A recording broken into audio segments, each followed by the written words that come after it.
यह बहुत समय पहले की बात है। एक गांव में एक परिवार रहता था, चुन्नू और शीला। चुन्नू बहुत जाना माना चोर था। उसे गांव में हर एक जन जानते थे और यहाँ तक कि पुलिस भी उसे जानती थी। अरे शीला, तुम तो जानती हो मुझे चोरी कर कर आम बेचना बहुत पसंद है, इसीलिए मैं आम चोरी कर कर बेचता हूँ। आज मैं दूसरे गांव में आम चोरी करने जा रहा हूँ और जो पैसे मैं कमाऊंगा वो तुम्हें दे दूंगा। अरे जी, मैं आपको कितने दिन से बोल रही हूँ कि ये चोरी कर कर आम बेचना छोड़ दीजिए, नहीं तो आपको किसी दिन पुलिस पकड़ लेगी। लेकिन चुन्नू शीला की बात को नाअंदाज कर कर वहाँ से चला जाता है आम चोरी करके बेचने। अरे पता नहीं इन्हें कब अकल आएगी, जब एक बार पुलिस पकड़ेगी तभी इन्हें अकल आएगी। चुन्नू आम चोरी कर कर बेचने के लिए अपने गांव से दूसरे गांव में चोरी करने के लिए आ जाता है। अरे वाह वाह वाह, इधर तो बहुत सारे आम पेड़ पे लगे हैं। मैं इस सब आम को चोरी कर कर बाजार में बेच दूंगा और बहुत सारे पैसे कमाऊंगा और अपनी बीवी को दे दूंगा। और चुन्नू एक एक करके पूरे आम वहाँ से तोड़ लेता है। पूरा बाग वहाँ पर खाली हो जाता है।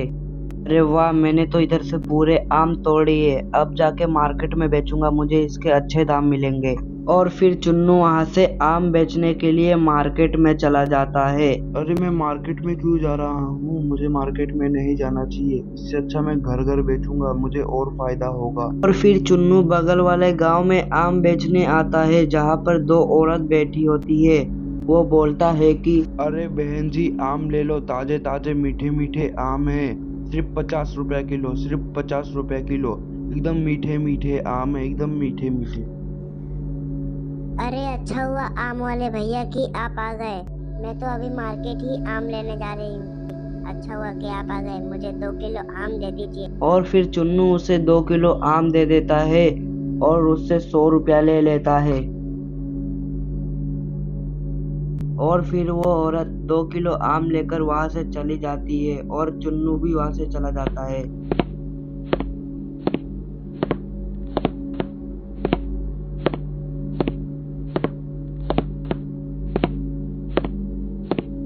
अरे वाह, क्या बात है, मेरे तो पूरे आम ही बिक गए। अब मैं रोज दूसरे के बाग में आम चोरी कर कर बेचूंगा और रोज हर एक गांव में जा जाकर आम बेचूंगा और पैसे कमाऊंगा और बड़ा आदमी बन जाऊंगा। और फिर चुन्नू वहां से अपनी घर की तरफ निकल जाता है। अरे इन्हें कितना लेट हो गया, मैं इन्हें कितने बार बोली हूँ कि ये सब काम छोड़ दीजिए। तभी वहां पर चुन्नू आ जाता है और बोलता है कि अरे शीला, सुनती हो, आज मैंने जो आम चोरी किए थे वो सारे बिक गए।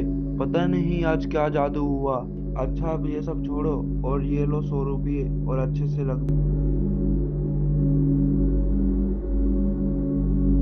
अच्छा, अब जाओ और एक कप चाय बना के लाओ। और फिर शीला चाय बना के लेके आती है थोड़ी देर बाद। अच्छा जी सुनो, राशन नहीं था घर में, इसीलिए आज चाय पीकर ही सोना पड़ेगा। और फिर वो दोनों चाय पीकर सो जाते हैं। अगले दिन अच्छा जी, अब आप जाइए, अब तो आप मेरी बात सुनेंगे नहीं, आम चोरी कर कर ही बेचेंगे ना। जाइए, अब मेरी बात मत सुनिए। अरे शीला, तुम पागल हो क्या? क्या बार बार तुम मुझे बोलती रहती हो कि काम छोड़ दो, काम छोड़ दो। इतना पैसा मिलता है तो भी काम छोड़ दो बोलती रहती हो। आज के बाद मुझे कभी काम छोड़ने के लिए बोलना मत। चुन्नू शीला से बहस कर कर वहाँ से चला जाता है दूसरे गांव में आम चोरी करने के लिए। अरे वाह, क्या बात है, आज मैं फिर से दूसरे जंगल में जाके आम चोरी करके बेच दूंगा और मुझे अच्छे खासे पैसे भी मिलेंगे।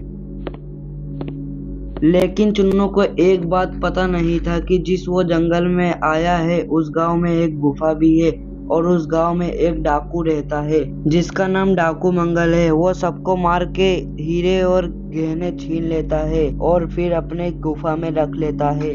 डाकू मंगल सिंह एक दिन बोलता है कि अरे जंगल में किसी की आने की खबर पड़ी है, चलो जंगल में जाके देखता हूँ। और फिर डाकू मंगल सिंह अपने गुफा से निकलकर जंगल में देखने के लिए चला जाता है। वो जंगल में चुन्नू बैठा होता है, अचानक से खड़ा हो जाता है और कपकपाने लगता है कि तभी डाकू मंगल सिंह उधर आ जाता है अपने हाथ में तलवार लेके और बोलता है कि अरे ओए, तू कौन है रे? मेरे इलाके में बिना पूछे इधर आ गया। अब मैं तुझे छोड़ूंगा नहीं। कौन है तू बता, नहीं तो मैं तुझे मार दूंगा। चल चल वो सब छोड़, जो जो तेरे पास पैसे हैं वो सब मुझे दे दे, वरना मैं तुझे मार डालूंगा। जल्दी जल्दी निकाल, चल चल जल्दी निकाल। अरे डाकू जी, मेरे पास तो खुद भी कुछ नहीं है, बल्कि मैं एक चोर हूँ। आम चोरी कर बेचता हूँ सभी को। अरे डाकू जी, मैंने आपका क्या बिगाड़ा है? कृपया करके मुझे छोड़ दीजिए, नहीं तो मैं इधर ही मर जाऊंगा।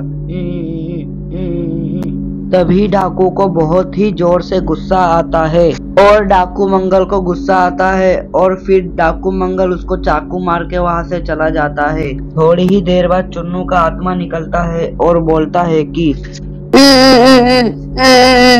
मैंने किसी का क्या बिगाड़ा था जो मुझे किसी ने मार दिया। जिसने भी मारा है मैं उसे छोड़ूंगा नहीं। अब मैं सबको आम खिला खिला कर मारूंगा। अरे मेरे पति इतना लेट क्यों लगा रहे हैं? लगता है उन्हें कुछ हो गया। अब मुझे ही कुछ करना पड़ेगा। अब मैं जा रही हूँ पुलिस स्टेशन। गांव के पास में ही एक पुलिस स्टेशन था और शीला उस पुलिस स्टेशन में आ जाती है और बोलती है कि अरे इंस्पेक्टर साहब, मेरे पति कहीं गुम हो गए हैं। जल्दी से उन्हें ढूंढ दीजिए, वरना मैं मर जाऊंगी। जल्दी जल्दी जाइए और उन्हें ढूंढ के लेके आइए प्लीज। अरे तुम तो वही हो ना चुन्नू की पत्नी, जो गांव में जाना माना चोर है, बहुत चोरी करता है। अच्छा हुआ गुम हो गया, अब हम ढूंढेंगे नहीं उसे, हमें परेशान करता रहता है बार बार। चुन्नू की बदनामी सुनकर वह वहाँ से चली जाती है। पता नहीं कहाँ से दिमाग खराब करने आ जाते हैं, जब देखो तब आ जाते हैं। चुन्नू की पत्नी शीला जो कि घर पर आके बहुत रोती है, पुलिस के मुंह से सुनकर चुन्नू के पास एक औरत आम खरीदने आती है और बोलती है कि अरे भैया मुझे 2 किलो जल्दी से आम दे दो। मुझे आपके आम बहुत ताजे ताजे लग रहे हैं, जल्दी से पैक कर दो। 50 रुपए किलो आम है, 2 किलो ले लीजिए, क्योंकि मेरे पास सिर्फ 2 ही किलो आम बचे हैं। और फिर वो उसे पैसे दे देती है और वो आम दे देता है।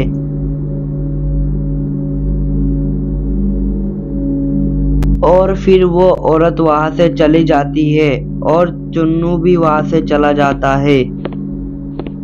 वही जंगल में चुन्नू आकर बोलता है कि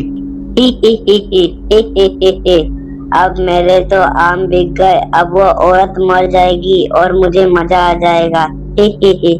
और सबको मैं ऐसे ही आम खिला खिला कर मार डालूंगा। और फिर वो औरत आम खाकर अपने घर पर मर जाती है। चुन्नू एक दूसरे गांव में आम बेचने आता है, तभी एक घर के पास एक आदमी बैठा रहता है। चुन्नू आदमी से बोलता है कि अरे भैया आम ले लो, आम एकदम ताजे ताजे मीठे मीठे, सिर्फ 50 रुपए किलो, सिर्फ 50 रुपए किलो ले लो आम, मीठे मीठे ताजे ताजे। अरे भैया जी क्या बात कर रहे हो? एकदम ताजे ताजे मीठे मीठे सिर्फ 50 रुपए किलो आम है। एक काम करो, मुझे 5 किलो आम दे दीजिए जल्दी जल्दी। अरे भैया जी अच्छे अच्छे आम देना, ठीक है? फिर वो उसे चुन्नू को पैसे दे देता है और चुन्नू उसे थैले में आम दे देता है। और फिर चुन्नू वहाँ से चला जाता है। बस फिर क्या था, जो चुन्नू से जो आम खरीदा था वो आदमी, वो जैसे ही थोड़ा सा आम खाता है और वहीं पर वो मर जाता है। तभी सब आपस में बात करते हैं। अरे सुनील भैया, सुना है कि आम खाने से सबकी मौत हो रही है। अब हम आम कभी खरीदेंगे नहीं, नहीं तो हम भी मर जाएंगे। मुझे तो ऐसा लगता है कि ये सब भूत प्रेत का साया है।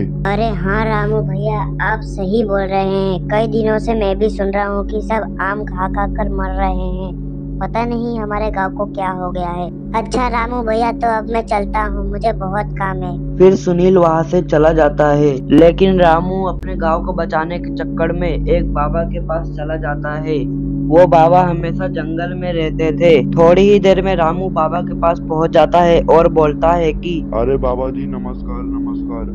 पता नहीं हमारे गांव में क्या हो गया है, सब आम खा खा कर मर रहे हैं। कृपया कर हमारे गांव को बचा लीजिए। अरे रामू मुझे सब पता है, ये कौन कर रहा है। जो तुम्हारे गांव में चुन्नू रहता था वही ये सब कर रहा है।